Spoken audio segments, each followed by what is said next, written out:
West Bengal school service কমিশনের সমস্ত ক্যান্ডিডেটদেরকে পরবর্তী পরীক্ষার জন্য জানাই অগ্রিম শুভেচ্ছা। ডিজিটাল মিডিয়াতে প্রকাশ করার জন্য যদি কোনো টাইপিং মিস্টেক থাকে ক্ষমা করবেন, অথবা অন্য কোনো ভুল থাকলে কমেন্ট বক্সে অবশ্যই জানাবেন। বেঙ্গলি মিডিয়ামের প্রার্থীদের সুবিধার্থে ভিডিওটি বাই ল্যাঙ্গুয়েজ ফর্মুলা ইউজ করা হলো। আজকের আলোচনার বিষয় লাভিং ইন ট্রুথ। কবিতাটির সমস্তটাই ওয়ার্ড বাই ওয়ার্ড এবং লাইন বাই লাইন অ্যানালাইসিস করে আলোচনা করা হলো। প্রথমে কবিতাটির ব্যাপারে কিছু জেনে নেওয়া যাক। Loving in truth was written by Sir Philip Sidney. It was the first poem of the sonnet sequence Astrophel and Stella, which was written in 1580. Astrophel means stargazer and Stella means star. Here, poet himself is Astrophel and poet's beloved Penelope Devereux is Stella. Astrophel and Stella is a collection of 108 sonnets and 11 songs. It is written in a Petrarchan form of sonnet, written in iambic hexameter and a rhyme pattern AB AB AB AB CD CD EE. এখন কবিতাটি ডিটেলসে আলোচনা করা হলো।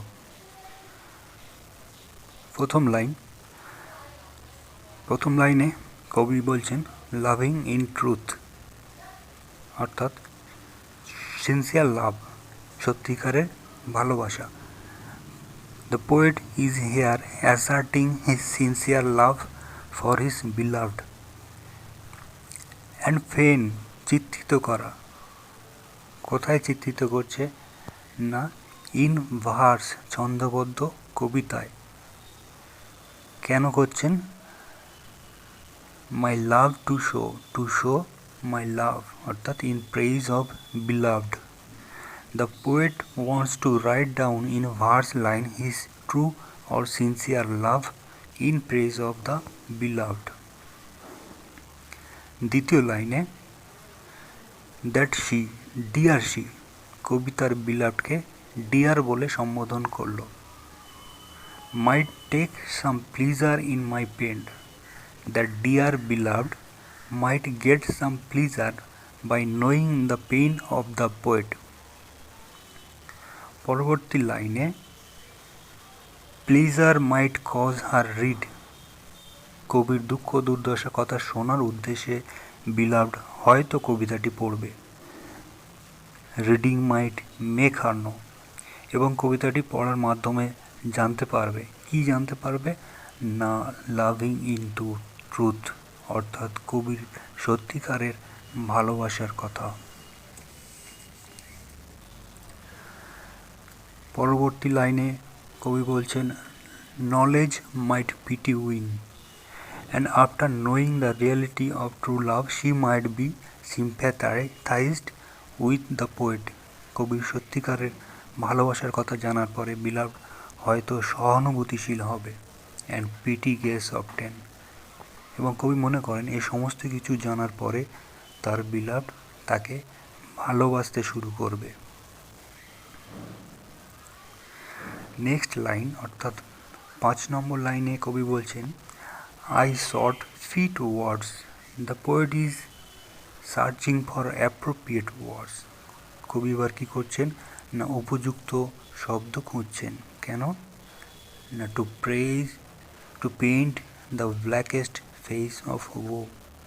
Two paint অর্থাৎ চিত্রিত করা। কি চিত্রিত করবে? না, the blackest face of woe, অর্থাৎ ডিপ সেন্স অফ সরো, অর্থাৎ কবিতার মাধ্যমে কবির যন্ত্রণার ছবি চিত্রিত করবে। Here woe is personified as a lady having the blackest of face. 6 number লাইনে কবি বলছেন studying inventions fine her wits to entertain. 6 number লাইনে কবি বলছেন যে স্টাডিং ইনভেনশনস ফাইন, অর্থাৎ কবি অন্য কারো ফাইন আর্টস থেকে ওয়ার্ড খুঁজছেন। কেন না, her wits to entertain her wits, অর্থাৎ কবির প্রধান উদ্দেশ্য হলো তার বিলাভকে তার ইচ্ছা বা আকাঙ্ক্ষা পূরণ করা। সেই জন্যে তিনি অন্য কারো ফাইন আর্টস থেকে ওয়ার্ডস খুঁজছিলেন। নেক্সট লাইনে অফ টার্নিং আদার্স লিভস, এমনকি the poet searches the pages of the other poets or writers, কবি অন্য লেখকদের সৃষ্টিগুলির পৃষ্ঠা খুঁজতে লাগলেন।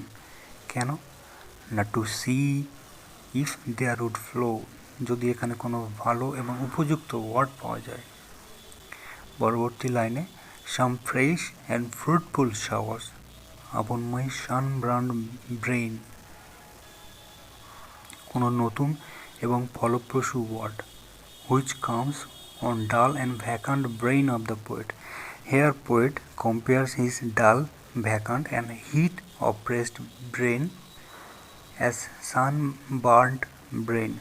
কবি মনে করছেন যে কোনো নতুন এবং ফলপ্রসূ ওয়ার্ড যেন শাওয়ার অর্থাৎ বৃষ্টির মতো নেমে এসে কবির ডাল, ভ্যাকান্ট অ্যান্ড সানবার্নড ব্রেনকে ঠান্ডা করবে। নেক্সট লাইনে অর্থাৎ 9 নম্বর লাইনে বাট ওয়ার্ডস কেম হেল্টিং ফোর্থ, পরস্তবে কবি বলছেন যেন ওয়ার্ডগুলি স্মুথলি কবির মাথায় আসছে না, সমস্ত কিছু যেন বেঁধে বেঁধে আসছে।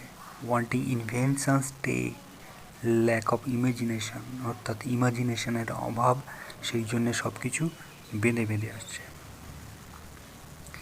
এবং 10 নম্বর লাইনে কবি খুব সুন্দর একটি উপমা দিয়েছেন, inventions nature's child, invention is the child of nature, fled step dame study's blows and study is like stepmother, অর্থাৎ কবি বলছেন ইনভেনশন ইমাজিনেশন হলো প্রাকৃতিক এবং স্টাডি হলো সেই সৎ মা অর্থাৎ স্টেপ মাদারের মতো। অর্থাৎ কবি মতে creativity as a stepchild of study is a fruitless effort.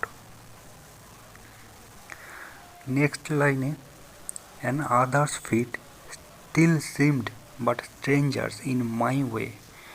And others' feet অর্থাৎ feet অথবা guidance of the other poets still seemed but strangers in my way, could not fit well with the idea of poetry, অর্থাৎ অন্য কবিদের মতামত কবির কবিতার সাথে মিলছে না, যেন সবাই strangers in his verse. Next লাইনে thus great with child to speak and helpless in my throes, কবি এখানে নিজের মাতৃজঠরের শিশুর সাথে তুলনা করছেন। মাতৃজঠরের শিশু যেমন ইচ্ছা হলেও বলতে পারে না, তেমন কবির ইচ্ছা থাকলেও বলতে পারছে না। Next line, biting my truant pen beating myself for spite, কবি তার কবিতায় লিখতে গিয়ে বারংবার থেমে যাচ্ছেন এবং তিনি মাঝে মধ্যে তার পেনকে কামড়ে ধরছেন, এমনকি কবি তার পেনকে ট্রুয়ান্ট পেন অর্থাৎ পার্সোনিফাই করছেন এখানে। The pain is called truant because it does not obey the heart of the poet and escapes from control like a schoolboy.